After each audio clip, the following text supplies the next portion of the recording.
on Coterie, and in this video I'll be sharing some tips and tricks and keyboard shortcuts that I use all of the time when using Lightroom while editing my photos. I hope you enjoy it. A couple, or it looks like 4 up here, images from a recent session, and just share like keyboard shortcuts and things that are helpful to me, things that I use all the time. So I'll try and keep this quick and short, but we'll see how this goes. So with this first image, something that I like to do when I'm editing my photos is I like to have this navigator window open small, and then you'll see that I'm in the library here. I like to have this image, if I double click on it, then it will automatically take me to this larger view of it. And then when I want to edit it, I can either come up here and choose develop. I can click that button there.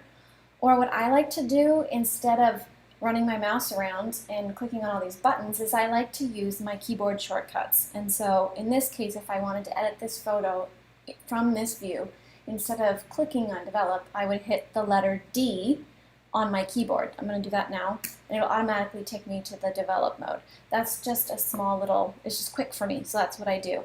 Over here you'll notice that I have history and all these presets, ones I've made myself, Visco that I've purchased, and this history shows you everything that I've ever done on it. And it's not surprising that this is a huge long list, because I'll make adjustments and remove them and make adjustments and remove them, and I love playing. So you can go all the way back to the very beginning, and that's your before, or to the end, and it'll also show you when you've exported it. I haven't exported this picture yet, but when I do, it'll show up here. So I can always go back to any point that I want in here and just click on it, and it'll show you where I was at that point. This is my end point. So that's really helpful. You may or may not know that. I have used that a number of times. The other thing you can do while you're looking at this, instead of going through your history, on your keyboard, there is on the far right, on my keyboard, right underneath the delete key is a slash. And if you hit that, a slash mark, and if you hit that key, it takes you to the beginning, or it gives you a before and after. So you hit it again, it takes you to the after, you hit it again, it takes you to before. So it's a quick sort of button. It's just, you could also do before and after here. And there's tons of other options here, but I don't use them a whole lot yet. Click on it once and it gives you a number of different ways to look at your before and after just by clicking it. But I like to do, and then you click this again to get back over here. But I just like to hit that key. It's the hash mark. So if you have, it's right underneath the delete key on my keyboard. Maybe on this post I'll include a picture of what it looks like on mine, so you know where to find it on the keyboard. It's right between the delete key and the return key. It's the row right in between. So let's see, there was one, so that's why I took you to that image. The thing I wanted to show you on this one was a couple of things. I use these adjustments, these little, whatever you would call them, things that allow me to do adjustments. This one will show you how I cropped it. I also want to show you something else. If I hold down, I think it won't let me do it this time. Sorry, sometimes when I hold down, let's see, let me hit done and I'll show you what I was going to show you. If I hit the space key right here in the develop, if I hit the space button, it zooms in and zooms out, and it will zoom in and zoom out the amount that I have set here. It's either going to be 1 by 1 or 3 by 1. 3 by 1 will zoom me in really far. 1 by 1 will zoom me in that far, and it stays on that, or you could have it set to fill or to fit, but I use 1 by 1, and then I just go in and out, because I find when I'm editing, it's easy to do that. The other thing I wanted to show you is that I'm going to push the space bar, and then it turns into a hand, and from there I can click and drag over and around and up and down to get just to the spot that I want to get to edit, and then when I'm done I hit the space bar again and it zooms back out. So I use that quite a lot. So that's one thing I wanted to show you. The other thing, so anyway, so there, yeah, there's the crop. You can see the crop there. There's all different crop overlays that I use all the time. This one, I use the rule of thirds a lot. I just tend to love it because I love negative space. I love all this negative space here. Another thing to do though that I'll show you with this brush, or not a brush, but it's a gradient filter. Basically, you could see it highlighted in red, and it shows you where that filter is being applied. So if you come over here, you can see that it's a slight lowering of the exposure. And I do that quite a lot in my photos because I want the images, or I want the viewer's eye to come to what I want them to look at. And although I love having the negative space, I don't need all the detail in there, and I don't even want all the detail in there. I'm going to do my before and after with using that little hash or slash key, and you can show the before and after. And I just love how before you can look really anywhere in the photo, but after you're really focusing on this area of her face and her hair and all that awesome texture. I may even come back later and reduce some of the brights in here, but maybe not. I like it the way it is. The other thing I wanted to show you is, for some reason, I use the F key on my keyboard in develop mode, and it will take me immediately to a full screen view of my image, and I like to do that a lot as well. And so something that I'm noticing on this one that I want to change that you can't see when it's full screen, but you can see it here now.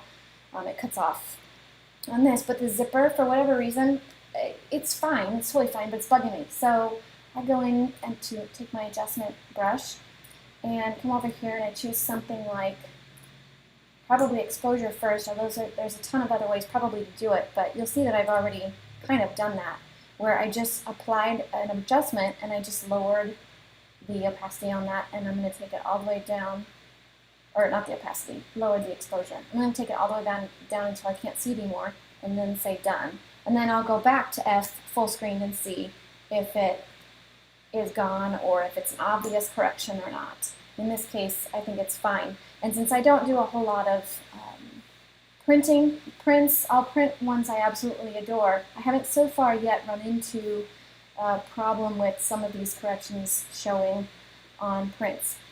And I have my screen calibrated. My husband helped me do it. So don't ask me how to do that part. But I have my screen calibrated, so I do all my editing on the same monitor. And I don't do it on my laptop screen because I end up, the edits change. They're not consistent. Let's see. This is the red eye tool. I'm not going to go into that because I never use it. I use this one a lot, like I said, for this kind of an adjustment. Let's see. That's probably all I wanted to say about this one.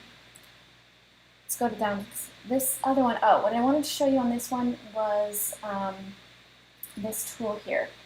The clone tool or heal tool. I almost always have it on heal. I suppose I could experiment more with the clone, but I haven't, so I'll tell you what I've done with the heal. So it gives you, I have it on these settings. There's a couple things I wanted to say about it really quick is I have the Mighty Mouse, or maybe it's not the Mighty Mouse, it's whatever the Mac mouse is that doesn't have an actual, it has a right click, but I don't know how to explain it. I'll tell you later if I can figure it out. But basically all I have to do is move my finger up on the mouse to make this get bigger, or lower on the mouse to get it smaller.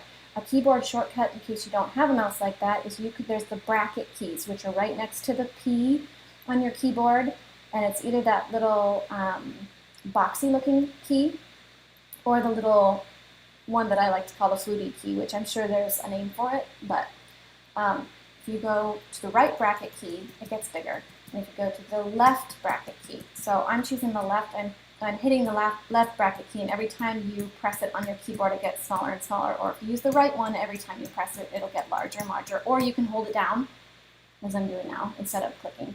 Maybe you heard all those clicks. But anyway, so I come in here and say I just wanted to get rid of this stuff. So most of the time I like to use Lightroom. If I don't have to go into Photoshop, then I don't.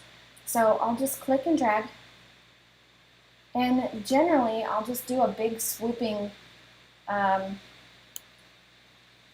sort of test almost, just to see if that's going to do what I want it to. And that did remove what to me was a distracting piece in there. And if you saw what I did here, is you can see where it's taking the sample from. It's doing a little bit of a heal instead of a clone, so it's not exactly going to copy and paste. It's kind of, Photoshop does something like this as well. with the heel tool, but I'm sure it's slightly different. But I can move this wherever I want and get different results sometimes. But I generally like to keep it nice and close in the same area. And I'm trying to choose what I want in there. And then this is distracting me, so I'm going to get rid of that too. And it's just a click and drag, and it'll automatically place somewhere, and then you can move it if you don't like it. But then I just pull my cursor down here so that I don't have to, so I can see if that's what I want, and then done. So I wanted to show you how easy that was.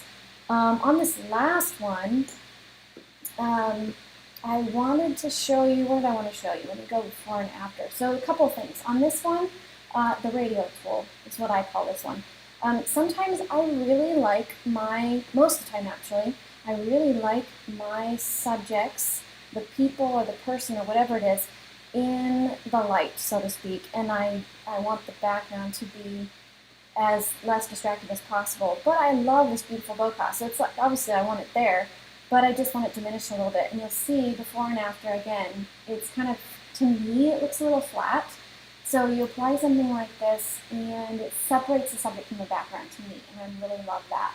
So with the radial tool, you'll see that this little gray mark showed up when I chose this. That's another thing too I wanted to say, is that if you can't remember where you made adjustments on a photo, you just hover over it, and if a little gray dot shows up on your image, you'll know that you've done something there.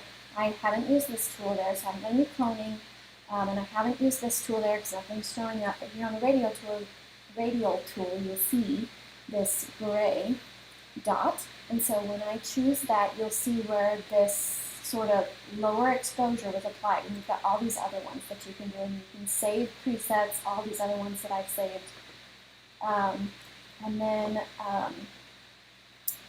so I lowered it, and then that's another reason why I like to have this view, because I've got a large view and a small view all in the same window. So when I make these kinds of adjustments with lowering the darkness of the background, what I want to watch out for is that I haven't, that I'm not creating a halo effect around her. So I want my edits, I generally like my edits to look believable, unless it's a super artistic image. So the other thing, so that's why I like that, because sometimes I can see the halo effect on the smaller one, but I can't see it on the bigger one. So I like to have the smaller view so that I can always be keeping an eye on that.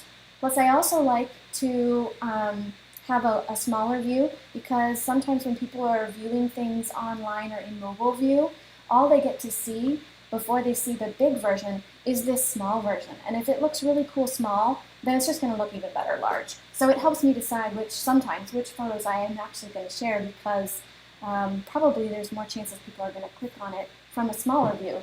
So if it looks interesting from a smaller view, then that just kind of helps me decide sometimes. So maybe I'm crazy, but that's what I do. The other thing I wanted to show you was, once you have this adjustment brush selected, if you click on it, as you can see, and leave your mouse there, it will show you in red, as you can see here, all of the areas in the image where that effect is being applied to the image.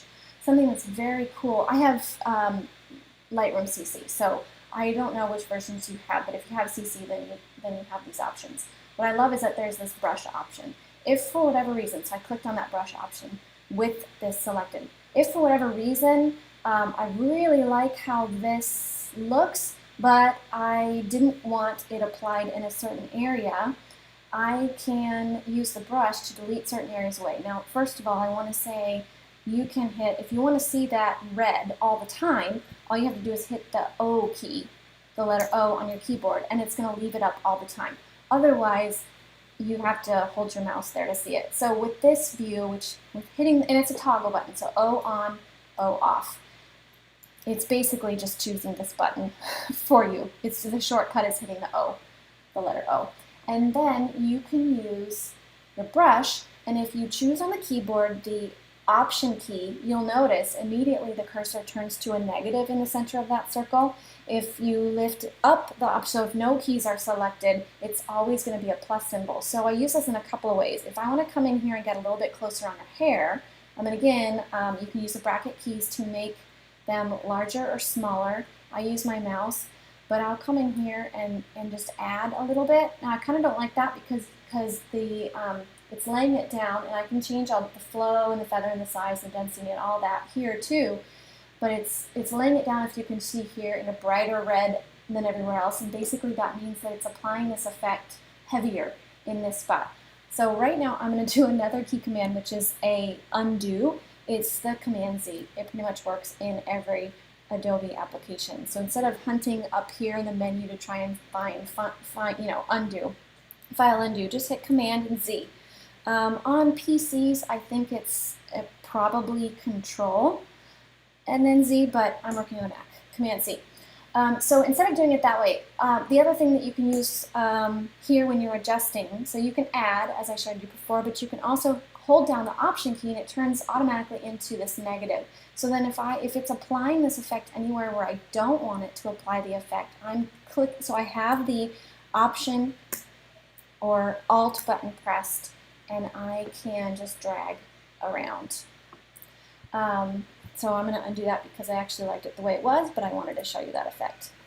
I think that is it for me because I hear my little baby crying, so she needs me. So I will leave you guys with that, and hopefully that was helpful. And I'm sure you guys have other tips and tricks and stuff too. I'd love to hear them.